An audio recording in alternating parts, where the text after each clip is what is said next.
The massive alien ships came down from space like angry red clouds blocking out the sun. Captain Kim Dae-ho stood at his command center window, watching death approach Earth. The enemy fleet stretched across the sky in perfect formation, each ship bigger than anything humans had ever built. Their red metal hulls gleamed like fresh blood under the dying light. Admiral Vex Tar stood on his flagship bridge, all 6 arms crossed behind his back as he studied the small blue planet below. This was going to be easy, just like all the others. His compound eyes reflected the light from 1,000 monitors, showing every detail of human civilization. He had conquered 47 worlds in his lifetime, and this primitive place would be number 48. The alien Admiral was 12 feet tall with skin like black metal and claws that could tear through steel. His species had ruled the galaxy for 3,000 years, crushing anyone who dared resist them. They called themselves the Hegemony, and they had never lost a war. Every planet they visited had 2 choices: surrender or die. Most chose surrender after seeing what happened to those who fought back.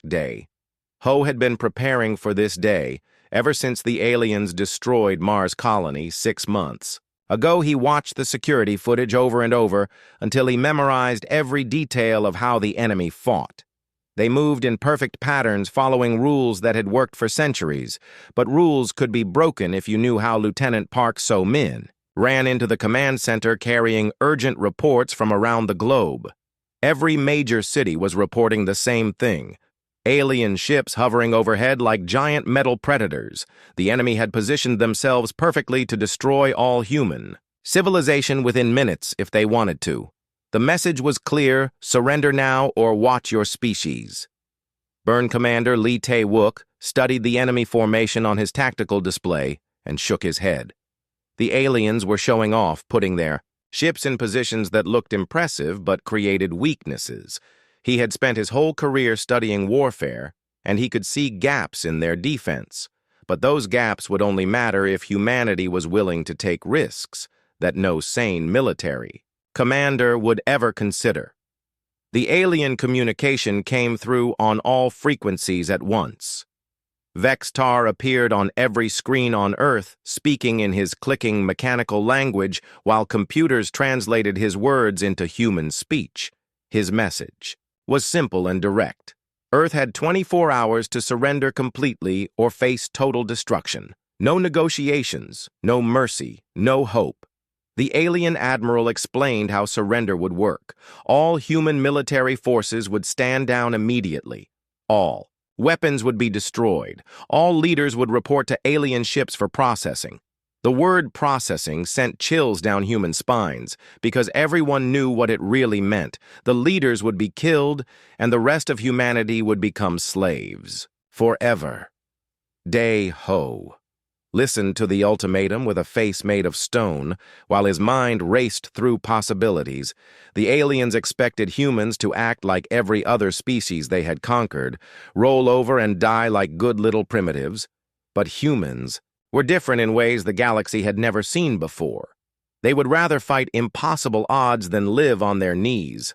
President Chen Wei-ming called an emergency meeting in the deep underground bunker beneath the capital. Military leaders from around the world appeared on secure video links, their faces grim but determined. Everyone knew they were discussing humanity's last stand. The alien fleet had enough firepower to turn Earth into a lifeless rock, but maybe there was another way. Dr. Nam Yu-jin had spent months studying alien technology, recovered from the Mars attack. She discovered that the enemy relied heavily on energy shields and advanced computers, but their physical bodies had weaknesses. Human weapons could kill them, if you knew where to aim. The problem was getting close enough to use that knowledge. Lieutenant Colonel Yoon Ha-na commanded Earth's best Special Forces soldiers, and she had been training them for exactly this kind of mission. Her teams could infiltrate anywhere, kill anyone, and disappear without a trace. But infiltrating an alien spaceship surrounded by an entire fleet seemed impossible, even for her people. The meeting lasted 6 hours as military commanders debated their options. Some wanted to surrender, and hope the aliens would show mercy. Others wanted to fight a conventional war even though they would lose in minutes. Dae-ho listened to every argument before presenting his own plan that made everyone think he had lost his mind. His idea was so dangerous, so completely insane, that it might actually work. The aliens expected humans to follow the rules of civilized warfare, but humans had never been particularly civilized when their survival was at stake. They had always been willing to do whatever it took to protect their families, their homes, their species. The plan required perfect timing, incredible luck, and the kind of courage that most species would call stupidity. But it also played to every advantage humans had over their enemies: speed, adaptability, and the absolute refusal to accept defeat even when facing certain death. Hana was the first to volunteer, followed by every other soldier in the room. As the countdown to surrender began, Dae-ho put the final pieces of his plan into motion. Hidden weapons were moved into position. Special Forces teams received their impossible mission briefings. Scientists worked frantically to modify human technology with alien components recovered from Mars. The next 24 hours would determine whether humanity lived free or died fighting. The alien fleet maintained their perfect formation, confident that another primitive species was about to join their empire. They had no idea that humans were different from every other race they had ever encountered. They had no idea that humans would rather burn their own world than hand it over to invaders. They had no idea that Captain Kim Dae-ho had just declared war on the entire galaxy. Night fell over Earth. As both sides prepared for the final confrontation, the aliens checked their weapons and planned victory celebrations, while humans said goodbye to their families and prepared to do the impossible. Tomorrow would bring either freedom or death, but it would never bring surrender because humans simply did not know how to give up. President Chen Wei-ming appeared on every communication channel across Earth, his hands shaking and his voice filled with fear as he announced humanity's surrender to the alien fleet. The performance was perfect because the fear was real, even though the surrender was fake. Every word had been carefully planned to make the aliens believe they had won another easy victory. Admiral Vex-Tar watched the human surrender broadcast from his command throne and felt the familiar satisfaction of another successful conquest. The human leader looked exactly like every other defeated primitive, begging for mercy and promising complete obedience. His compound eyes gleamed with pleasure as he prepared for yet another victory ceremony. The alien Admiral sent his response within minutes. Earth had 12 hours to prepare for the formal surrender ceremony. All human military leaders would report to the flagship for processing and judgment. The ceremony would be broadcast across the galaxy as another example of hegemony. Power resistance was futile, and surrender was the only option for primitive species. What Vex-Tar did not know was that Captain Dae-ho and his team were already moving into position. Deep beneath Earth's surface, Lieutenant Colonel Hana gathered 12 of humanity's deadliest soldiers for the most dangerous mission in history. They would pretend to be part of the surrender delegation while carrying enough firepower to kill everyone on the alien flagship. Dr. Yu-jin had worked all night modifying human weapons and equipment to match alien energy signatures. The technology stolen from Mars colony provided the key to making human soldiers invisible to enemy sensors. Each weapon was designed specifically to kill the aliens, using knowledge gained from studying their dead bodies. Hana looked at her team as they prepared for what everyone knew was a suicide mission. Sergeant Oh Jin-woo was their explosives expert who could turn any building into a bomb. Major Kim Soo-jin was their close combat specialist who could kill with her bare hands. Commander Park Min-ho was their pilot who could fly anything with wings or engines. The soldiers dressed in formal diplomatic uniforms that hid armor and weapons beneath ceremonial robes. They would board the alien flagship as part of the surrender delegation and then reveal their true purpose. When the moment was right, each person knew they would probably die, but they also knew their sacrifice might save humanity. Captain. Dae-ho reviewed the mission one final time with his team. They had studied the alien ship layouts recovered from Mars and identified the fastest routes to critical systems. The plan required split-second timing and perfect coordination, because they would only get one chance to surprise their enemies. The transport ship approaching the alien flagship looked exactly like what the enemies expected to see: a defeated human vessel carrying broken leaders, ready to submit to superior power. The aliens scanned the ship and found nothing suspicious because human technology had been modified to fool their sensors inside the transport. Hana checked her weapons one last time while her team reviewed their assignments. Jin-woo would target the ship's power systems. Soo-jin would clear the path to the command deck. Min-ho would secure their escape route.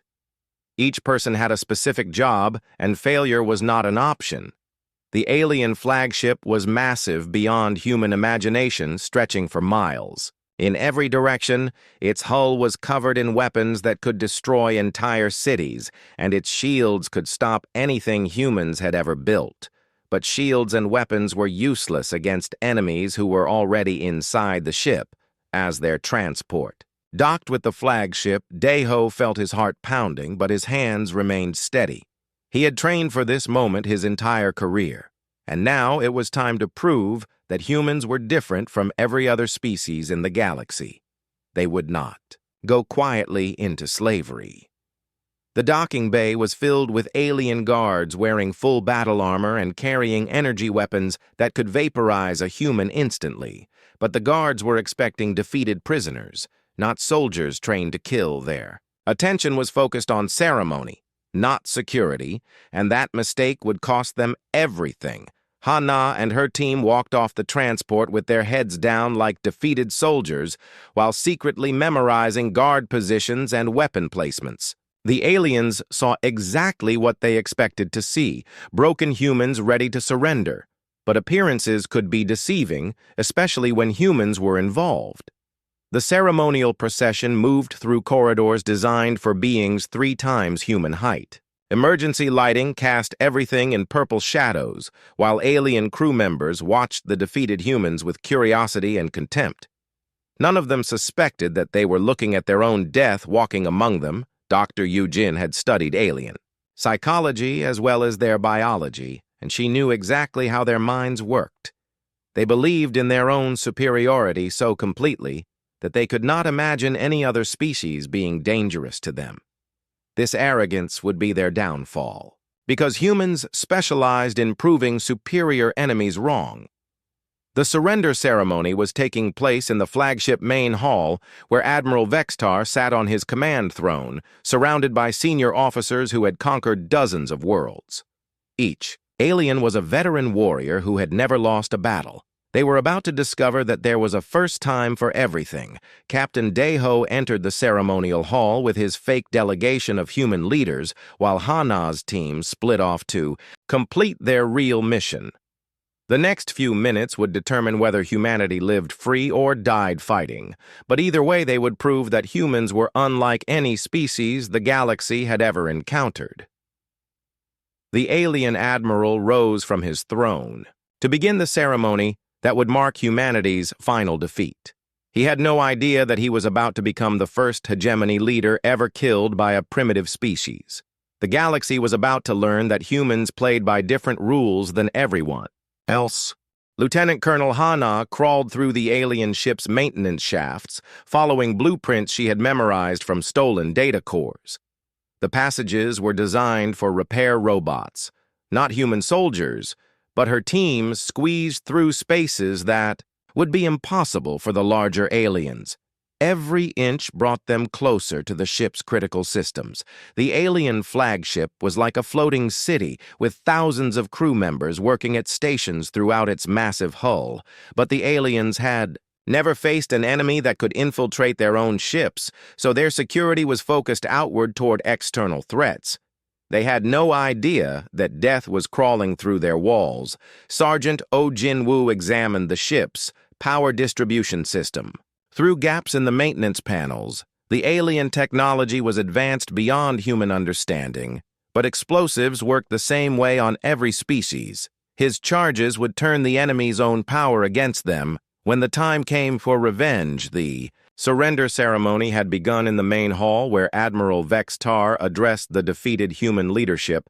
Captain Deho stood in the center of the circle, listening to his species' death sentence being pronounced while secretly counting enemy positions and planning his attack. Every word the alien spoke made the coming violence more satisfying. Commander Park Min-ho positioned himself near the ship's primary communication array, knowing that their success would mean nothing if the other alien ships could coordinate a response. The human team had one chance to strike before the enemy realized what was happening, and that chance was measured in seconds, not minutes. The alien admiral described in detail how humanity would serve the hegemony for the next 1,000 years. Human children would be raised as workers, their brightest minds repurposed as living computers, their strongest bodies used for manual labor until they died from exhaustion. The speech was designed to break human spirit completely. Major Kim Soo-jin listened to the translation through her hidden earpiece and felt cold rage building in her chest. The aliens spoke about humans like they were livestock to be managed and consumed, but they were about to discover that humans were predators, not prey, and predators did not submit to anyone. Dr. Yu-jin monitored alien crew communications from her position near the medical bay. The enemy was completely relaxed, believing that another primitive species had accepted defeat. They discussed victory celebrations and the distribution of human slaves as if the outcome was already decided. Their confidence would be their downfall. Hana's team moved through the ship's systems like ghosts, finding every critical component that could disable or destroy the massive vessel. The aliens had built their ship to withstand external attacks, but they never considered that their enemies might already be inside, working to tear them apart from within. The ceremonial hall filled with alien officers who wanted to witness humanity's final surrender. Each one was a veteran of successful conquests who had never seen a primitive species fight back effectively. They expected the humans to beg for mercy and promise eternal obedience. Like every other defeated race, Captain Deho studied the alien formations while pretending to listen submissively to their demands. He identified the locations of every weapon, every exit, and every potential threat in the room. His team was outnumbered 50-1, but humans had always specialized in winning impossible fights through speed and violence. Admiral Vex Tar rose from his command throne to personally place the collar of servitude around the human captain's neck. This was the traditional symbol of absolute defeat that marked the end of resistance. The ceremony was being broadcast to every ship in the fleet as proof of hegemony superiority. The alien admiral approached Deho with the collar held high. In his 6 hands, speaking in his native language about the glory of conquest and the wisdom of surrender, the translation software converted his words into threats and promises of eternal slavery. But the captain was not listening to words anymore. Hana's voice crackled through the hidden communication system, confirming that all charges were in place and ready to detonate. The ship's critical systems were rigged to explode on her command, turning the alien flagship into a massive bomb that would take half their fleet with it when it died. The moment had arrived for humanity to announce its presence to the galaxy. Captain Deho looked up at the towering alien admiral approaching with the slavery collar and felt no fear, only cold determination. The next few seconds would change everything for every species in known space. Jin Woo confirmed that the power systems were ready to overload. Soo-jin reported that the command deck access routes were clear. Min-ho verified that their escape route remained open. Yu-jin announced that alien security was completely unprepared for what was about to happen. The alien admiral reached toward Deho's neck with the collar of servitude, believing that he was completing another routine conquest. His compound eyes reflected satisfaction as he prepared to add humanity to the long list of species serving the hegemony. But routine conquests did not involve humans. Hana watched through security cameras as the ceremony reached its climax. Every alien in the room was focused on their Admiral completing the surrender ritual. None of them noticed that the supposed human prisoners had shifted into attack positions or that their bound hands were no longer bound. The galaxy was about to learn that. Humans did not surrender.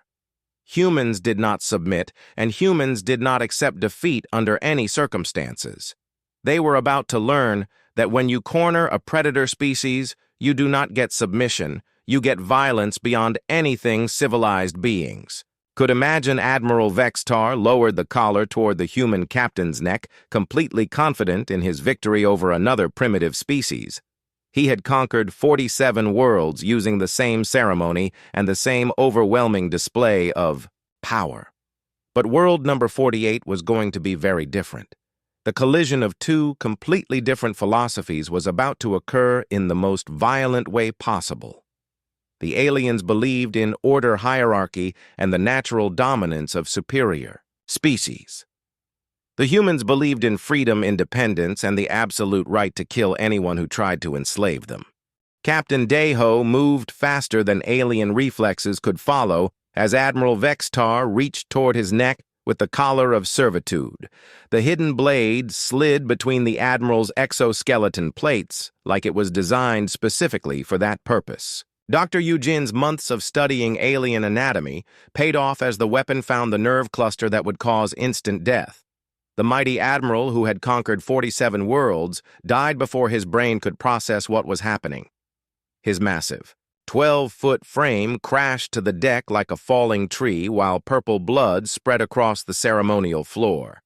The collar of servitude clattered away forgotten as the hegemony's greatest commander breathed his last breath. The alien officers in. The ceremonial hall froze in shock for exactly 2 seconds as their minds tried to understand what they had just witnessed. But 2 seconds was an eternity in combat, and the hidden human soldiers used every millisecond to devastating effect.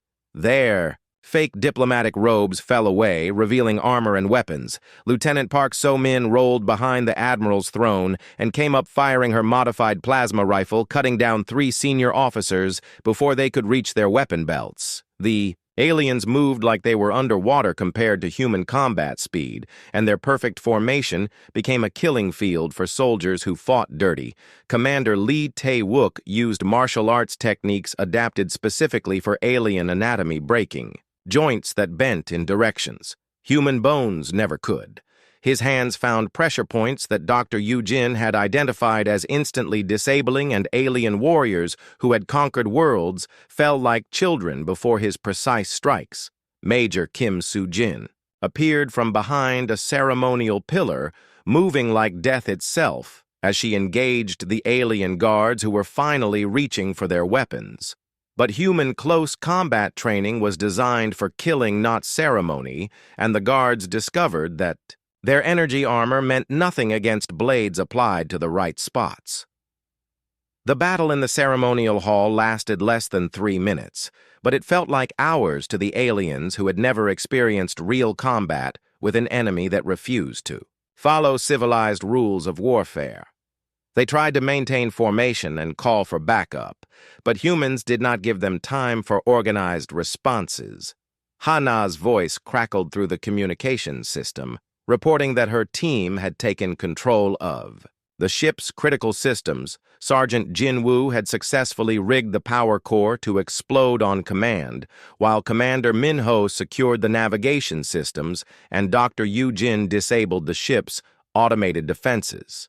The alien crew throughout the massive ship began responding to emergency alarms, but they moved too slowly and thought too predictably. Human soldiers had studied their response patterns for months and knew exactly how they would react to different types of threats. This knowledge made them easy targets for prepared enemies.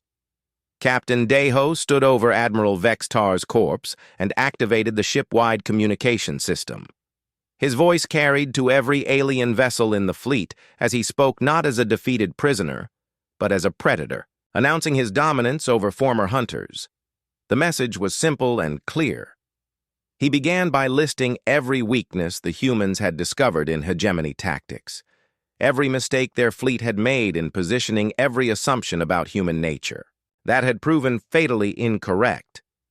The aliens listened in growing horror as their supposed superiority was systematically dismantled by primitive minds. The human captain explained that their flagship was now rigged with enough explosives to destroy half the alien fleet when it detonated. But more importantly, he revealed that humans had been studying hegemony technology and tactics for months, preparing specifically for this confrontation. From hidden positions throughout the solar system, human ships began revealing themselves. These were not the crude vessels the aliens remembered from their initial assessment. Captain Ko Min-jun's destroyer squadron had been retrofitted with captured alien weapons that could penetrate hegemony shields commander. Shin Da-yoon's fighter wings launched from concealed bases carrying missiles designed specifically to exploit alien ship vulnerabilities. Even the space stations that appeared destroyed were actually elaborate decoys, hiding massive gun platforms that now targeted the enemy fleet. The aliens found themselves surrounded by an enemy they had completely underestimated. Their perfect formation became a trap as human weapons fired from every direction, using tactics that no civilized species would ever consider acceptable. The hunters had become the hunted in less than an hour, but Captain Dae-ho was not finished with his demonstration of human capabilities. As alien commanders scrambled to reorganize their formations, human forces began systematically destroying their outer perimeter ships. Ship after ship disappeared from hegemony sensors as Earth's hidden fleet struck with precision. The alien bridge crews watched their tactical displays in disbelief as their supposedly overwhelming advantage evaporated before their eyes. The primitive humans were not only fighting back but winning using strategies that violated every rule of civilized galactic warfare. Dae-ho reached down and picked up Admiral Vextar's severed head, holding it up for. Every camera in the ceremonial hall to record the image was broadcast to every alien ship in the fleet and would soon spread across the entire galaxy as proof that humans were unlike any species ever encountered. The captain placed the Admiral's head on the command table like a grim centerpiece while he delivered humanity's terms to the remaining alien fleet. The gesture was calculated to show that humans did not respect alien authority, alien superiority, or alien rules of engagement standing. In the pool of purple blood that had been the hegemony's greatest admiral, Captain Dae-ho looked directly into the cameras and spoke the words that would change galactic politics forever. He was not asking for mercy or negotiating for better treatment. He was dictating terms to species that had never heard ultimatums from primitives. The alien fleet commanders stared at their screens as the human who should have been wearing a collar of servitude instead held their admiral's head and explained exactly how their withdrawal from human space would proceed. The galaxy was about to learn that humans had their own rules. Captain Dae-ho stood in the alien ceremonial hall surrounded by corpses, while Admiral Vextar's severed head rested on the command table like a grotesque trophy. The cameras continued broadcasting to every ship in the hegemony fleet as the human captain calmly explained the new reality they were all facing. The remaining alien fleet commanders watched their screens in complete shock as everything they believed about galactic hierarchy crumbled before their eyes. A primitive species had not only refused to surrender but had killed their greatest admiral and taken control of their most powerful ship. The impossible had become reality. Dae-ho began listing humanity's demands in the same calm voice he might use to order dinner. The hegemony fleet would withdraw from human space immediately and completely. They would return all human prisoners taken during the Mars colony attack. They would pay reparations for every human life lost to their aggression, but the human captain was just getting started with his ultimatum.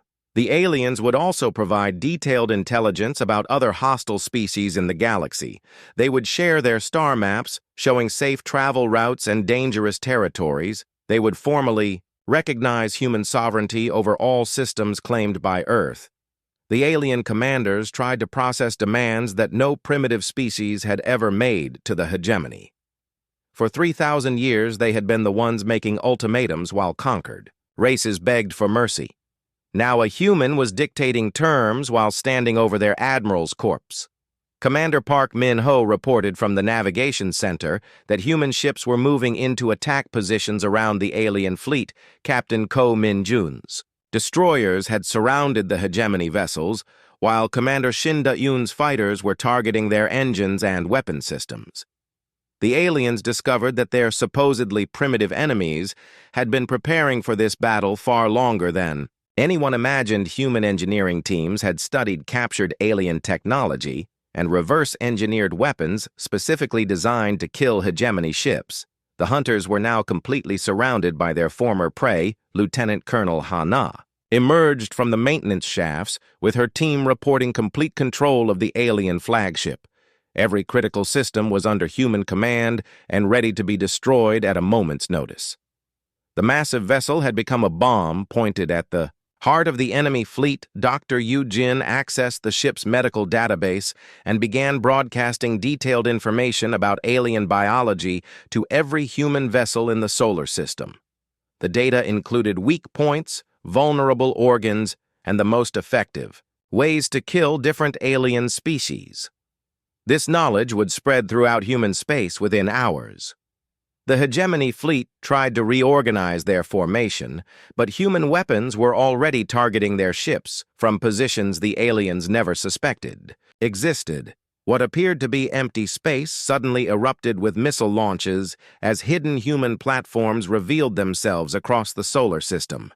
Major Kim Soo-jin coordinated the ground assault teams that were preparing to board other alien vessels if the fleet refused to withdraw. Human soldiers who had trained for months specifically to kill aliens were ready to repeat the flagship assault on every enemy ship that remained in human space. Sergeant Oh Jin-woo confirmed that his explosives were ready to turn the alien flagship into the largest bomb ever detonated in human space. The blast would destroy half the hegemony fleet and send debris into the remaining ships at speeds that would tear them apart. Captain Dae-ho picked up Admiral Vex-Tar's head and held it directly in front of the main camera so every alien commander could see exactly what happened to those who threatened humanity. The message was clear, immediate, and absolutely final. Human space was no longer safe for uninvited guests. The human captain explained that this was humanity's formal introduction to galactic politics. Any species that threatened human worlds would receive the same treatment as Admiral Vex-Tar. Any fleet that entered human space without permission would be destroyed. Any government that considered humans to be primitive would learn otherwise through direct experience. The alien fleet began receiving damage reports as human weapons systematically disabled their outer perimeter ships. The attacks were precisely targeted to cause maximum fear, without completely destroying the vessels. The humans wanted witnesses to carry word of this defeat back to the hegemony. Homeworld Commander Lee Tae-wook accessed the alien communication systems and began broadcasting human military capabilities to every hegemony ship in the fleet. The data showed detailed analysis of alien weaknesses, tactical mistakes, and strategic failures that had led to their current situation. The remaining alien commanders realized they were facing an enemy unlike anything they had encountered in 3,000 years of conquest. Humans did not follow the established rules of galactic warfare. They did not respect alien superiority. They did not accept defeat under any circumstances. Lieutenant Park So-min reported that human reinforcements were arriving from hidden bases throughout the solar system. The alien fleet was now outnumbered and outgunned by species they had dismissed as primitive savages just hours earlier. The balance of power had shifted completely. Captain Dae-ho delivered his final ultimatum while holding the alien admiral's head. The hegemony had exactly 1 hour to begin their withdrawal from human space. Any ship that remained after the deadline would be destroyed without further warning. Any resistance would result in human forces hunting down every hegemony world. The galaxy was about to witness something that had never happened before in recorded history. A primitive species was not only defeating advanced conquerors, but dictating terms for their survival. The natural order that had existed for millennia was being rewritten by humans who refused to know their place. As the countdown began, alien fleet commanders faced the impossible choice between certain death and unprecedented humiliation. They could fight and die or retreat and face the consequences of being the first hegemony force ever defeated by primitives. Either choice would change the galaxy forever. The alien fleet began their withdrawal 37 minutes after Captain Deho's ultimatum expired. Their perfect formation was broken and scattered as hegemony ships fled human space like frightened animals. The most powerful military force in the galaxy was retreating from a species they had planned to enslave just hours earlier. Captain Deho watched the enemy departure from the bridge of humanity's newest flagship, the former hegemony command vessel. His officers worked at control stations designed for creatures twice their size, but human ingenuity was already adapting alien technology for human use. The massive ship now served Earth instead of its former masters. The alien retreat was broadcast across the galaxy on every communication frequency as news of the impossible victory spread faster than light-speed travel could carry it. A primitive species had not only survived hegemony conquest, but had turned the tables on their would-be masters. The galaxy would never be the same. Dr. Eugen reported that human teams had recovered enough alien technology to advance Earth civilization by centuries. The captured ships contained star maps showing thousands of inhabited worlds, manufacturing techniques that could revolutionize human industry and weapons designs that made current human military equipment look like toys. But victory came with a price that every human leader understood. They had announced their presence to a galaxy full of potential enemies. Other species would study this battle, learning from hegemony mistakes and preparing their own plans for dealing with the human threat. Earth would never be safe again. Lieutenant Colonel Ha-Na briefed the Planetary Defense Council on lessons learned from the HFY flagship assault. Human special forces could infiltrate and destroy alien vessels from within, but they needed better intelligence about enemy ship layouts and crew procedures. The next invasion might not be as predictable as the hegemony attack captain. Ko Min-jun's fleet had proven that human tactical flexibility could overcome superior alien technology, but only when they had time to prepare and choose the battlefield. Future enemies would not give them months to study captured equipment and plan elaborate deceptions. Commander Shin Da-yoon's pilots demonstrated that human reflexes and adaptability could outfight alien technology in direct combat. But the margin of victory had been smaller than anyone wanted to admit. The next species they encountered might not be as overconfident as the hegemony. The victory celebration lasted exactly 1 day before humanity began preparing for the next threat. President Chen Wei-ming addressed the planet, explaining that Earth had won a battle, not a war. The galaxy now knew that humans existed, and some species would see them as threats to be eliminated before they became too powerful. Major Kim Soo-jin established training programs to teach human soldiers how to fight different alien species, using intelligence gathered from the hegemony databases.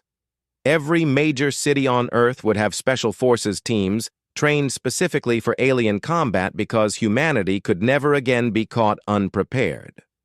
Sergeant Oh Jin-woo worked with engineering teams to develop new weapons and defensive systems based on captured alien technology. Human ships would be faster, stronger, and more heavily armed than ever before, but they would also need to be ready for enemies who learned from hegemony failures. The alien prisoners taken during the battle provided valuable intelligence about galactic politics, species, relationships, and potential threats. The humans treated them according to Earth conventions, but made it clear that future invasions would result. In much less merciful treatment of captured enemies, Commander Park Min-ho established the first human deep space patrol missions using captured alien vessels to explore beyond the solar system and gather intelligence about potential enemies humanity needed to know what other threats existed in the galaxy and how to defeat them. Before they arrived at Earth, Captain Dae-ho stood in his new command center aboard the alien flagship and studied star maps showing the local region of the galaxy. Hundreds of inhabited worlds surrounded human space, and many of them belonged to species that might see humanity's survival as a threat to their own security. The hegemony defeat sent shockwaves through established galactic power structures. Species that had paid tribute for centuries began questioning whether their overlords were truly invincible. Rebellions erupted on dozens of worlds as the news of human victory spread throughout known space. But some species drew different conclusions from the hegemony defeat. They saw humans as dangerous primitives who needed to be destroyed before they could threaten galactic stability. Coalition fleets began forming in distant star systems as various alien governments discussed the human problem. Dr. Eugene warned that humanity's greatest challenge would not be military, but political. The galaxy had operated under established rules for thousands of years, with stronger species dominating weaker ones. But humans had just proven that strength could be overcome by determination, cleverness, and absolute refusal to surrender. The captured hegemony flagship became the headquarters for humanity's new space navy as engineers reverse-engineered alien technology and adapted it for human use within. Months, Earth would have warships that could travel between stars and fight enemies anywhere in the galaxy. Lieutenant Park So-min coordinated the establishment of human colonies on worlds abandoned by retreating hegemony forces humanity needed. Resources bases and strategic positions throughout local space to defend against the next invasion that everyone knew was coming. The galaxy had learned that humans were unlike any species ever encountered. They would not accept conquest, they would not submit to superior force, and they would not follow the established rules of civilized warfare. The question was whether other species would adapt to this new reality or try to eliminate the human threat. As Admiral Vextar's head was preserved as a trophy in the Human Space Command Museum, Captain Dae-ho began planning for the wars that would inevitably come. The galaxy was vast and full of dangers, but humanity had proven they could survive anything as long as they refused to surrender. New galactic order had been written in alien blood and human determination.